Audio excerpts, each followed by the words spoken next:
hukum ABC ni memang satu perkara yang sangat penting lah, di mana dia merupakan cara yang paling cepat dan paling berkesan untuk kita buat jualan dan juga pembinaan rangkaian. Dia hukum ABC ni macam kita gunakan sesuatu untuk meringankan tugas kita. Contohnya macam takal kan, orang kalau nak angkat barang berat kan, kalau dia sendiri tarik barang tu naik ke atas ataupun dia sendiri angkat, memang jadi masalah kan. Silap-silap boleh kena slip disc. Tapi kalau digunakan takal kan, dia pasang takal tu dia lagi mudah lah untuk diangkat kan. Dan takal ni lagi banyak dia gunakan takal ni, beban tu akan jadi lebih ringan sebab dia dia pindahkan beban barang yang kita nak angkat tu kepada takal ni tadi. Jadi sebab tu sama juga, kalau kita pandai gunakan hukum ABC ni, sebenarnya kerja kita akan jadi lebih mudah. Sebab pertama, matlamat dia sendiri, matlamat hukum ABC ni ialah kita nak gunakan orang ataupun perkara ataupun barang ataupun apa sajalah, yang mana benda ni boleh berupaya dan ada kuasa pengaruh untuk menjadi pembantu yang terbaik. Pembantu untuk apa? Untuk kita mempengaruhi seseorang, mempengaruhi orang yang kita nak pengaruhi lah. Biasanya dalam banyak keadaan kita punya downline, kita punya prospek, ataupun siapa-siapa saja yang kita nak pengaruhi untuk jalankan perniagaan ini bersama-sama. Okey, so apakah itu hukum ABC? Apakah dia ABC? A itu ialah advisor. Siapa yang boleh jadi advisor ni ataupun penasihat ni, iaitu biasa kita punya upline lah, of course. Dia akan jadi penasihat dalam banyak keadaan, dalam banyak situasi. Tapi selain daripada upline, kita juga boleh guna kuasa daripada pakar-pakar yang syarikat jemput untuk bagi ceramah bila ada aktiviti-aktiviti besar contohnya. Begitu juga kita boleh pinjam kuasa ataupun kita boleh gunakan kuasa pengaruh daripada sideline yang dah berjaya, yang buat jualan tinggi, yang banyak buat rangkaian dan sebagainya. Kita juga boleh gunakan bahan, contohnya alat-alat jualan, filing, leaflet, itu sebagai alat-alat bantu untuk kita sebagai kita punya penasihat ataupun sebagai sumber untuk mempengaruhi kita punya prospek. Ataupun kita juga boleh gunakan aktiviti ataupun kita punya pejabat ataupun kita punya branch contohnya, ataupun mungkin kejayaan kita punya upline dan sebagainya, itu semua kita boleh pinjam kuasa yang boleh kita gunakan untuk pengaruhi kita punya prospek.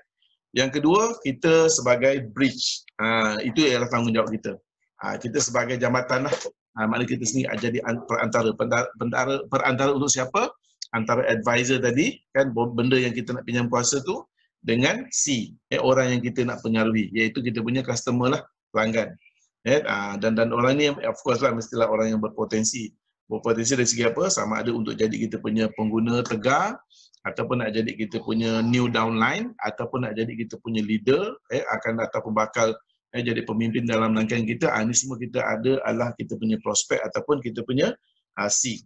Begitu juga dengan online dan juga siapa-siapa sajalah yang kita rasa kita nak pengaruhi dia. Okey, itu secara ringkas apa itu dia hukum ABC, advisor, bridge dan juga customer. Dan hukum ABC ini merupakan cara peminjaman kuasa yang paling berkesan dalam networking. Dalam networking inilah antara kaedah ataupun cara yang sangat sesuai kita gunakan. Kalau orang tu tak nak guna ataupun mungkin dia tak tahu tentang hukum ABC ni, dan dia akan ambil masa yang panjang untuk capai kejayaan. Dia akan ambil masa yang lama untuk mempengaruhi dia punya rangkaian. Dia terpaksa banyak buang masa lah. Tapi kalau dia pandai guna hukum ABC ni, maknanya dia akan memendekkan dia punya perjalanan dia. Dia akan cepatkan, dia akan lajukan dia punya perjalanan ni untuk memulakan dia punya bisnes tu. Dan hukum ABC ni dia bermula dengan tee-up lah. Tee-up tu penting. Sebab kalau kita tak tee-up advisor kita tadi, dia sebenarnya tak ada power. Power dia datang daripada mana? Power dia, kuasa pengaruh lah. Kuasa pengaruh dia datang daripada macam mana cara kita tee-up ataupun macam mana cara kita memperkenalkan kita punya A tadi tu. Kalau upline lah. Kalau kita syarikat lah kan. Okey, jadi maknanya dia kata kena lepas tu kena meyakinkan untuk memulakan dan juga untuk meyakinkan sesuatu tu, itu mesti kita kita kena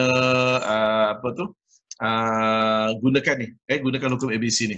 Okey, so macam mana yang dikatakan hukum ABC ni? Ni dia kalau kita gunakan gambar rajah kita boleh nampak lah. Memegang kuasa A secara berkesan. Okey, ini secara ringkas A ni kita punya kalau kita dalam kes ni kita sebagai B lah. B maknanya mesti tee up A ni. Sebab dia nak gunakan A ni untuk mempengaruhi dia punya prospek. Nampak tak? Itu dia punya C. Okey. Jadi untuk B ni kan, untuk B pinjam kuasa daripada A, dia mesti memperkenalkan dulu siapa C. Maknanya A dengan C tak ada kaitan. Kan A dengan C ni tak kenal. Yang kenal A dengan C ni ialah B. Jadi B kena main peranan yang banyak. So pertama sekali dia kena dapatkan dia punya FORM. Apa dia FORM tu maksudnya? Dia punya latar belakang C, siapa C ni.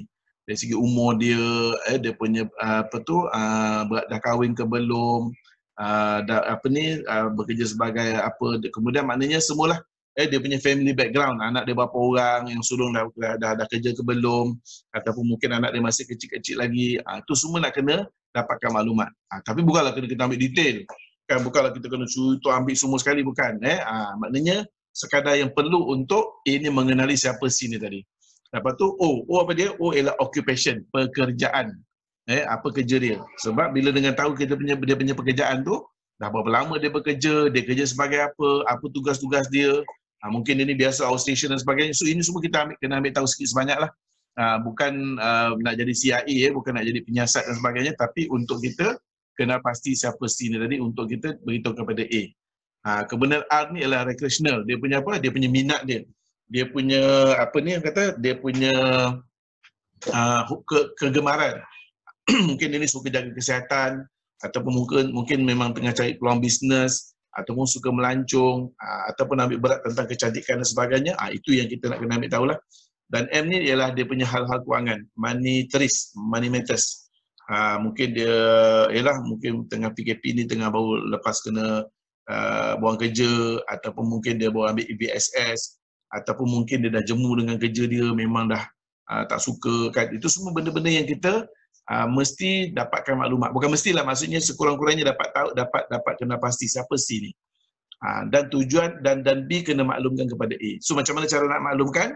Sama ada cara berdepan ataupun dengan cerita dululah sebelum kita jumpa dengan prospek ni tadi. Contohnya telefon lah upline, kita sebenarnya nak bawa jumpa dengan orang ni. Si siapa ni? C ni. Kan? C ni siapa? Okey, bagi tahu dia. Apalah tabakanlah. Tapi B pula, untuk supaya C ni terpengaruh dengan apa yang A sampaikan, dia mesti nak kena tee up siapa A ni. Maksud tee up tu ialah memperkenalkan, tapi bukan sekadar pengenalan biasalah. Kalau kena saya kenalkan ni Haji Jamaluddin, okey Haji, bolehlah cerita dengan kawan saya ni. Itu jawabnya dia kurang berkesan. Maknanya kadang-kadang bila kita cakap, even yang bercakap ni pun orang hebat, jutawan ke, dia ada kuasa pengaruh tinggi, tapi sebab cara kita memperkenalkan A tadi tak betul, maknanya dia jadi kurang berkesan. A akan dengar sambil lewa je kan. Lepas tu okey, terima kasih bagi penerangan, lepas tu dia balik.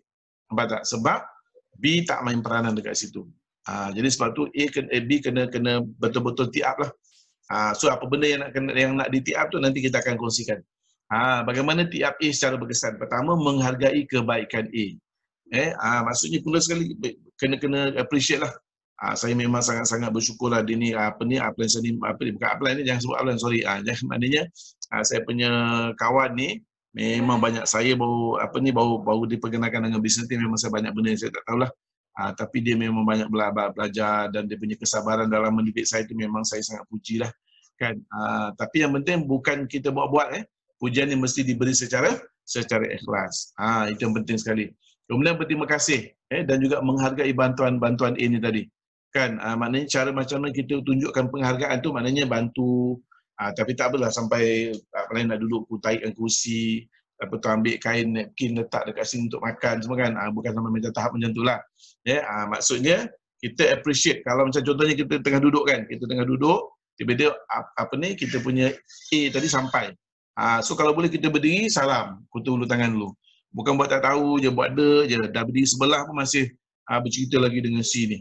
Kan? Jadi dekat situ siapa yang ada kuasa pengaruh? A ke C? C yang lebih berpengaruh.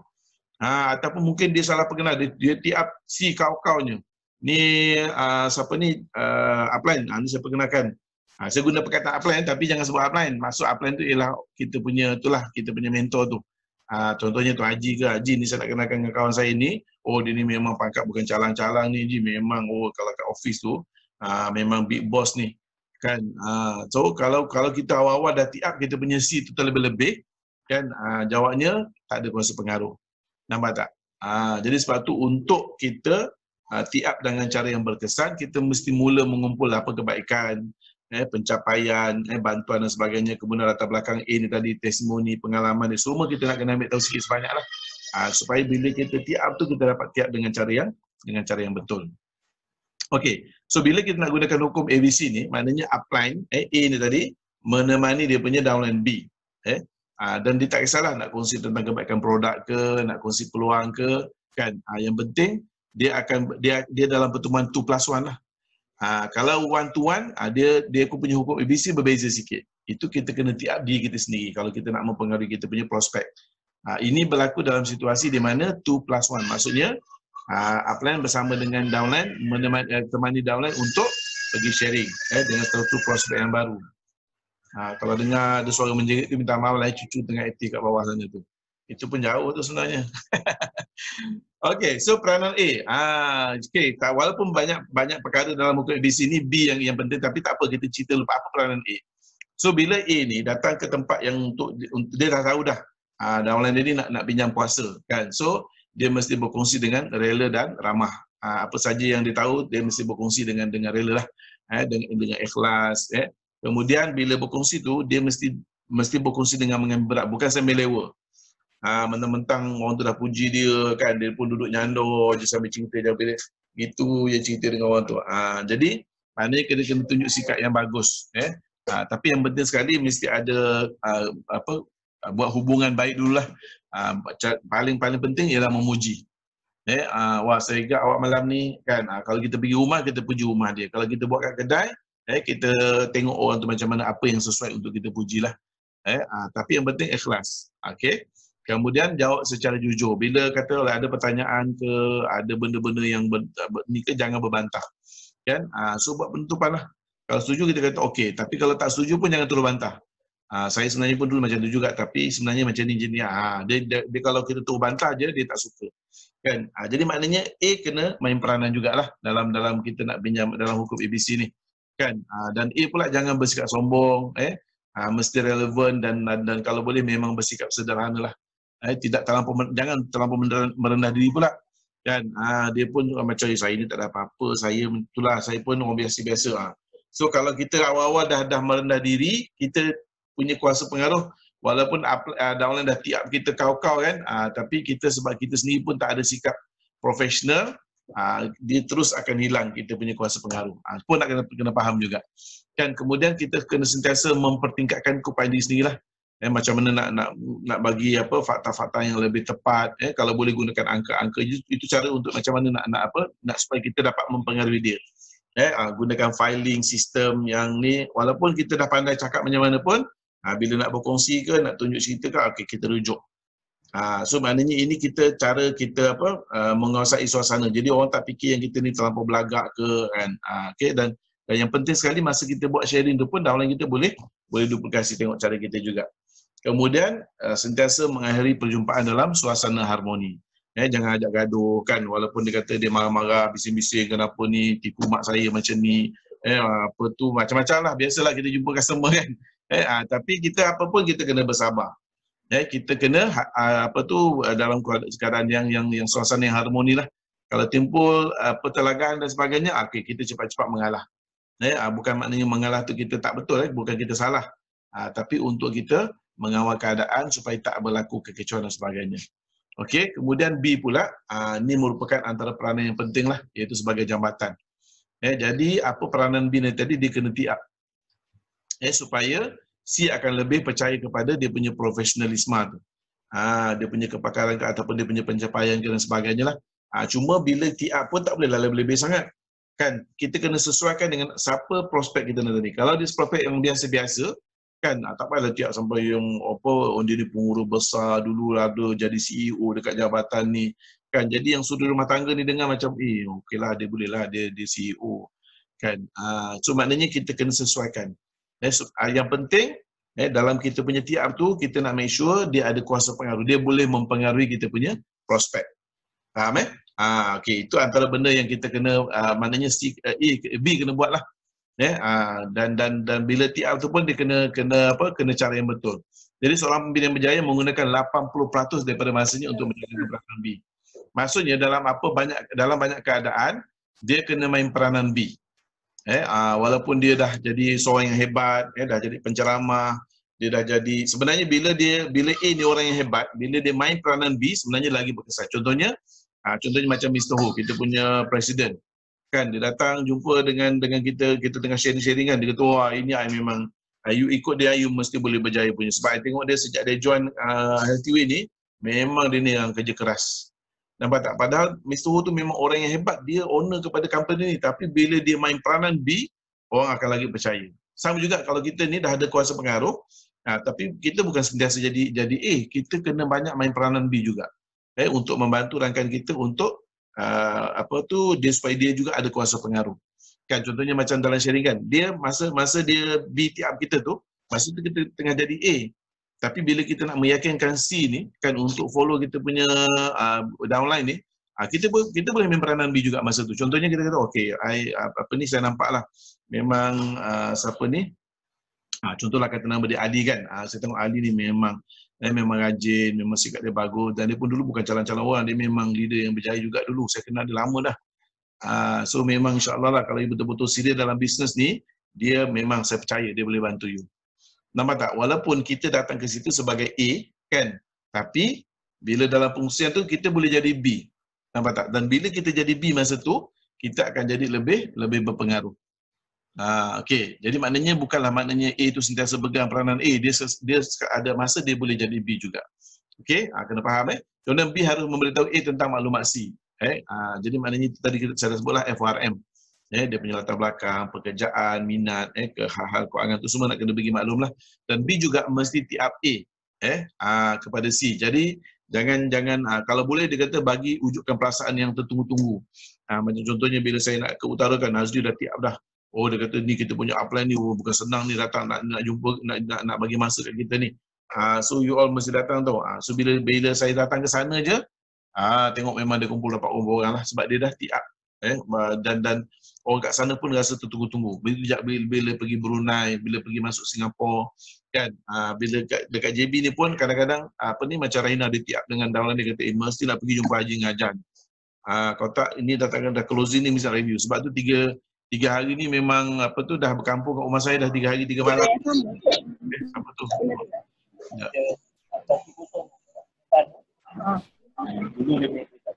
Okey. Jadi kita tahu dah dia pindah sini. Sekejap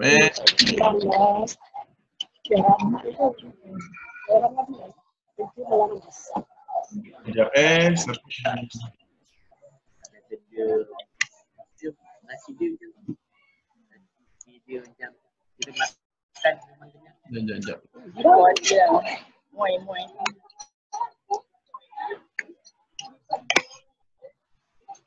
Kat mana ni? Okey dah. Okey. So, seterusnya menyediakan peralatan dan maklumat yang lengkap. Contohnya bila kita pergi sharing tu of course lah.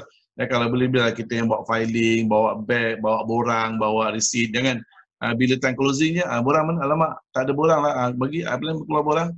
Dia bila kita minta borang dekat upline je, dekat situ dah dengan selai macam dah. Kan dia kata kata ni orang ni hebat tapi dia kena bawa borang, dia kena bawa barang semua sekali kan.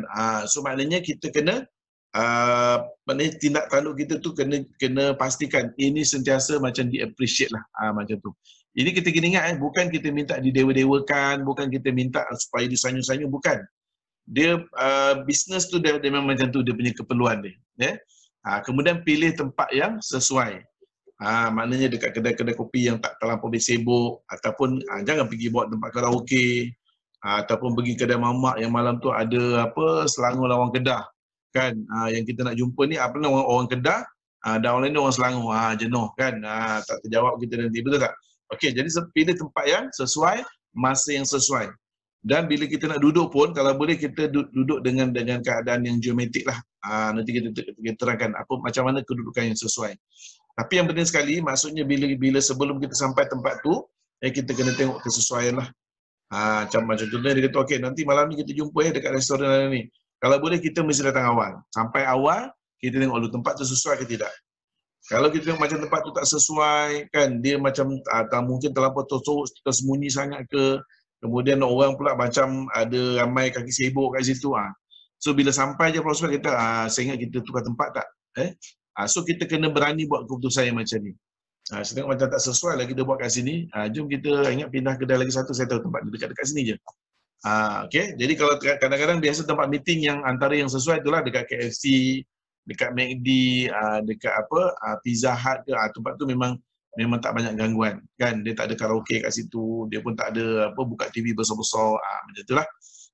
Jadi macam mana pun kita sesuaikan keadaan. Okey, itu antara benda yang penting lah.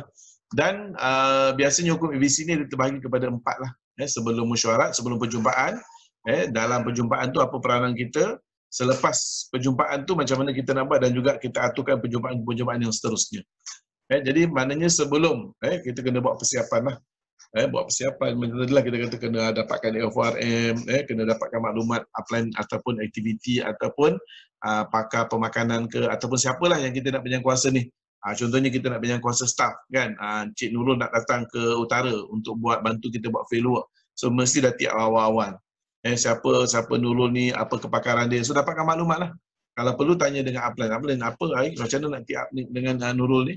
Kan, ataupun Ian tiba-tiba nak datang ke Johor untuk bantu buat field work dan sebagainya. So kita kena tiap dulu siapa orang ni, dapatkan maklumat.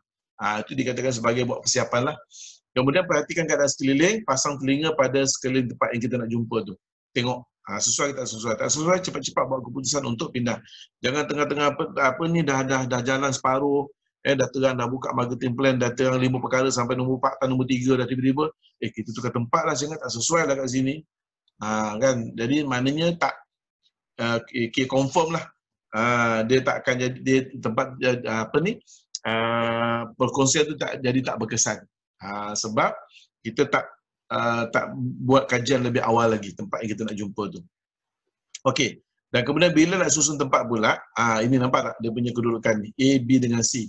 A ni siapa? A lah kita punya advisor lah, upline lah, B sebagai bridge dan C tu sebagai prospek kita. So cara kedudukan kita maknanya A dengan B kena duduk sebaris.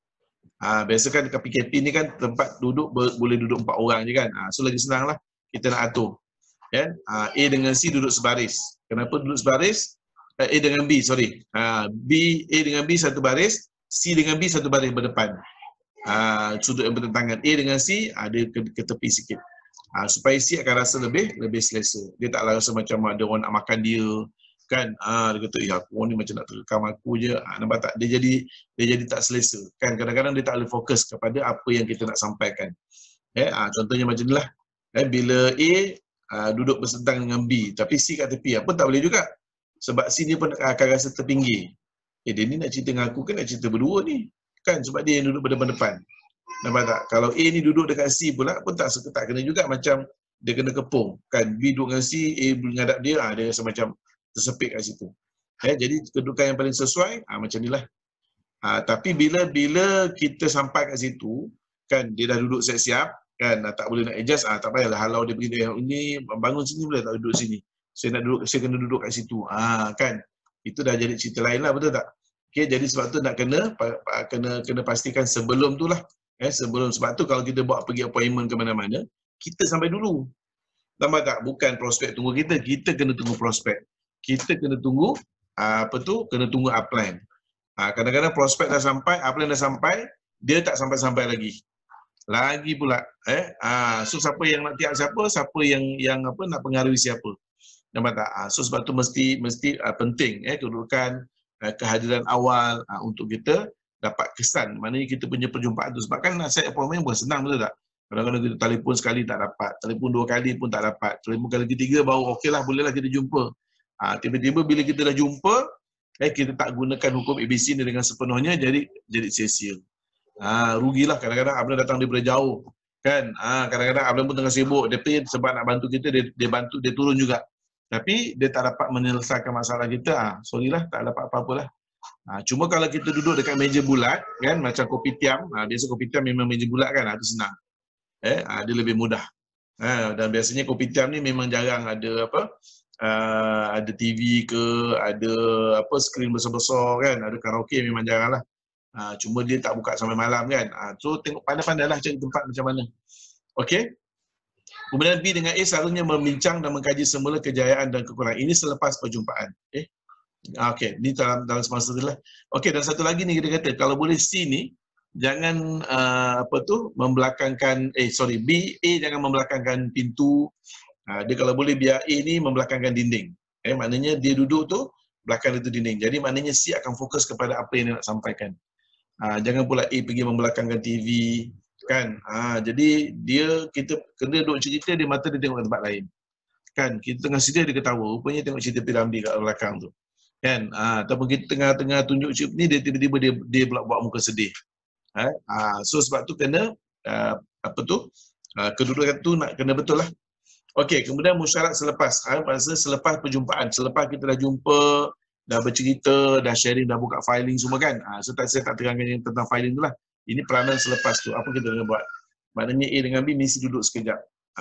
Okey, lepas dah C dah balik ke, ataupun mungkin minta diri, lepas tu kita singgah buat kat tempat lain. Ataupun mungkin kalau datang satu kereta, dalam kereta pun boleh. Sebelum sampai rumah, kita dah boleh buat berbincang sikit apa hasil selepas kita buat tadi tu. Kemudian tetapkan tarikh dan masa yang untuk tindakan susulan yang seterusnya kepada C. Okey, bila next nak jumpa ni?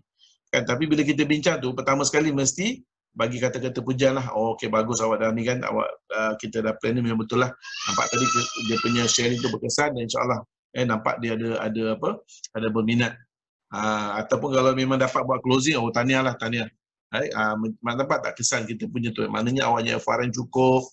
So maknanya banyakkan pujian. Berbanding dengan kita banyakkan condemn ni, nanti dia lagi terus patah semangat, next time tak ada lagi dah nak sharing dengan kita lah kan. Jadi A juga boleh, yang kalau contohnya kita bawa nak jumpa dengan A ni, A tengah nak prepare untuk bagi ceramah contohnya kan, ataupun mungkin dia tengah sibuk buat sharing dan sebagainya, kita boleh bercakap daripada jauh.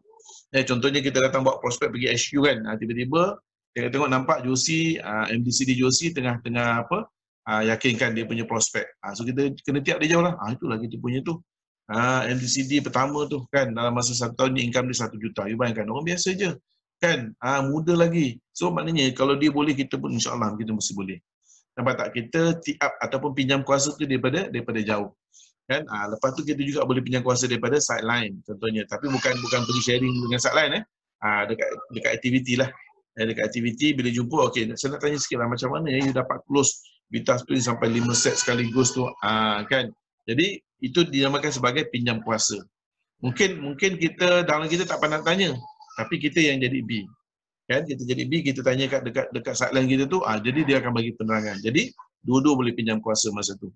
Kemudian pergi, kita tak ada stokis kan, branch lah, staff dekat branch. Jadi banyak kita boleh borrow power ni. Mana-mana masyarakat ataupun aktiviti besar, contohnya bila ada event, contohnya NLC, kempen pergi Phuket, kita mesti tee up. Kan, kita kena mesti tee up kempen ni, kita mesti tee up NLC ni supaya ada boleh mempengaruhi kita punya prospek untuk sama-sama fight. Kan, jadi barulah kita dapat baru dipanggil sebagai pinjam kuasa. Okey. Kemudian syarikat, ibu pejabat, cawangan, semualah. Untuk kita, ni boleh maknanya kita boleh gunakan. Contohnya kalau kita jumpa dekat kedai mamak berbanding dengan kita jumpa dekat branch contohnya. Dia akan nampak tu, ni yang dikatakan Super Rabbit Cafe ni, kalau kita pergi HQ lah. Ini yang produk-produk terus bawa pergi kita punya counter. Kan dia nampak semua sekali.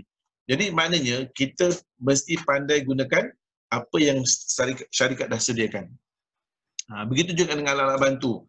Filing, sekarang contohnya macam kita punya set demo Vita Spring kan, you kena beli ni tau. Ini kalau benda ni tak ada, macam mana kita nak tunjuk dengan orang kehebatan kita punya air hidrogen ni. So mesti kalau boleh mesti nak beli.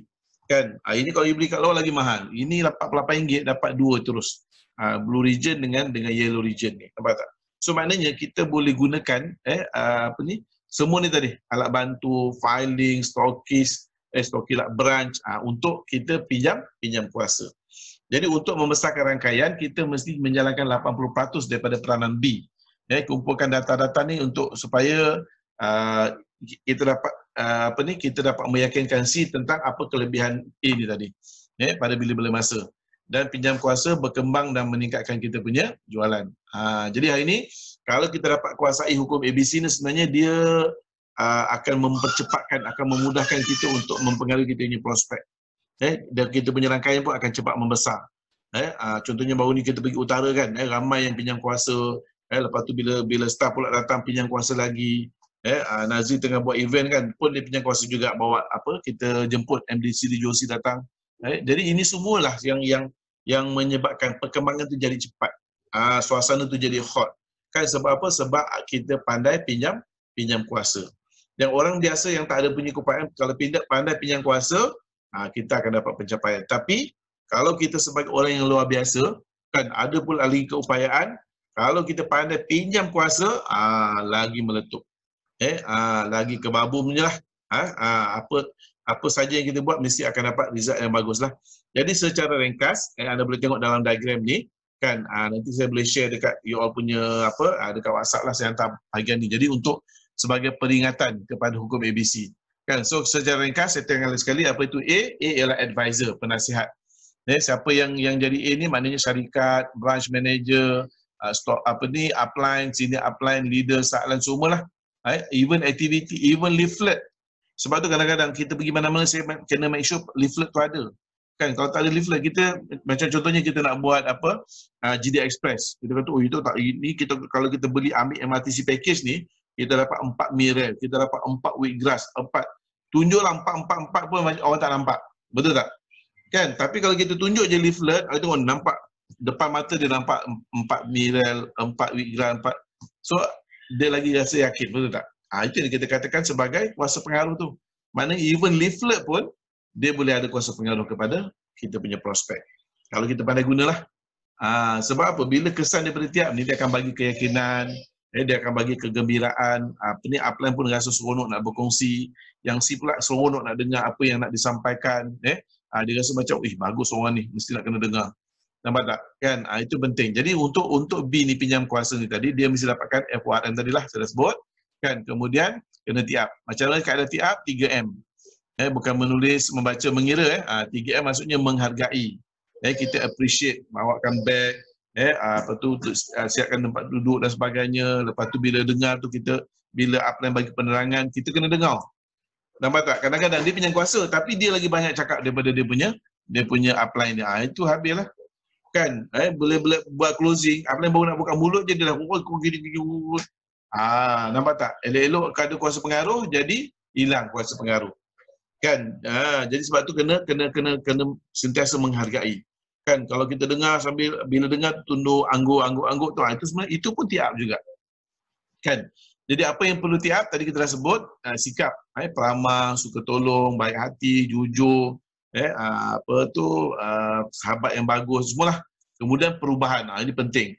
Kan, kalau kita cerita tentang perubahan, dulu saya jumpa dia kali pertama bukan macam ni. Kan, muka nampak kusam, letih, tapi sekarang kau tengok, kan. Jadi maknanya sentiasa kita sebut tentang perubahan. Contohnya nak pinjam kuasa contoh Aldi Zakiah lah. Kan, dulu saya jumpa mana suri rumah tangga tak pandai cakap, takut nak bercerita, kan, buat filing pun tak nak. Tapi sekarang ni kau tengok, dia dah boleh jadi penceramah tau, siap dekat Zoom live lagi. Kan, jadi bila kita sebut perubahan, sebenarnya itu lagi memberi pengaruh yang sangat tinggi. Nampak tak? Kan, tapi lepas contohnya macam Nazri, itu tengok Nazri masa saya jumpa dia dulu, saya selalu sebut, kan, saya nak ulur tangan pun dia macam ni, turun naik tangan dia nak salam. Tapi sekarang ni dia dah nampak. Sebab apa dia guna produk. Tapi hari ni lagi-lagi luar biasa. Kan? Jadi maknanya banyak benda-benda yang kita boleh gunakan untuk tiap sebagai tiap lah. Dan yang last kali bawa cerita kejayaan. Tapi kalau awal dah sebut, dia kata, okey, ni saya kenakan. Saya punya ni upline ni, kan, income ni kata tak, 1 tahun income 500,000. Habis kau datang jumpa aku ni tak apa, nak kayakan dia lagi, dia dah jadi lain, betul tak? Kan, sebab tu kejayaan tu kena tiap juga, tapi yang last lah kemudian. Ataupun lepas dah bercerita, dia dah kenal, dah mesra kan. Kata tak, kau tak kau cakap dengan siapa ni. Ini bakal jutawan ni dekat LTW ni. So orang takkan lagi rasa apa, lagi rasa terpengaruh. Betul tak? Dia lagi rasa macam bagusnya orang ni. Kan dia akan lagi rasa apa, lebih yakin. Jadi sebab tu tiap tu kena pandai, kena betul cara dia. Tapi kaedah tiap sebenarnya banyak, bukan sekadar bercakap, bukan selalu melalui lisan. Bila kita berdiri, tunduk hormat, salam, ambil gambar, kan buat recording bila apa yang bercakap ataupun buat tepukan, itu semua sebenarnya tiap. Ceramah bagi speaker je bagi tepukan. Nampak tak? Kalau secara lisan itu kita puji secara langsung lah. Ataupun kalau kita guna pihak ketiga lagi dahsyat, lagi besar kesan dia. Contohnya kita jumpa dengan satu prospek kan, kita jangan dia, itu tak. Kita apa yang cakap, you ada potensi tu. Dia minta saya jumpa dengan awak ni sebab dia nampak awak punya potensi. Dia kata awak memang boleh jadi leader. Nampak tak? Itu dia gunakan hukum pihak ketiga untuk meyakinkan kita punya dia punya downline prospek tadi. Kemudian sikap menghormatilah dengan tekun, tak tidur kan. Bayangkan kalau tengah ceramah ni tiba-tiba ada orang berdengkur kan. Memang orang tak nak dengar lah. Kan, ataupun tengah buat Zoom live ni tiba-tiba ada seorang sangap, menguap ke, ataupun ada yang pergi makan ke, kan, ataupun ada yang bawa mangkuk mi depan tu ngap makan. Kan, orang lain rasa macam mana? Dia ni biar betul kan. So kalau rasa nak makan ke nak minum ke, boleh video sekejap lah kan. Untuk hukum ABC ya. Okey, jadi maknanya penting, apa yang penting dia punya intipati dia sentiasa jadi B. Kan? Dan bila kita nak pinjam kuasa, kita kena cari A yang sesuai lah. Dan bila kita nak tiap tu mesti dengan 4 besar. Supaya dia lebih meyakinkan. Jadi saya harap dengan topik ni tadi kita dapat gunakan dapat pinjam kuasa dengan mudah. Tunduk, senyum dan mengira wang. Ini Cina punya peribahasa sebenarnya. Okey, so saya rasa itu saja yang kita topik hukum ABC. Dia lebih ringkas lah untuk malam ni.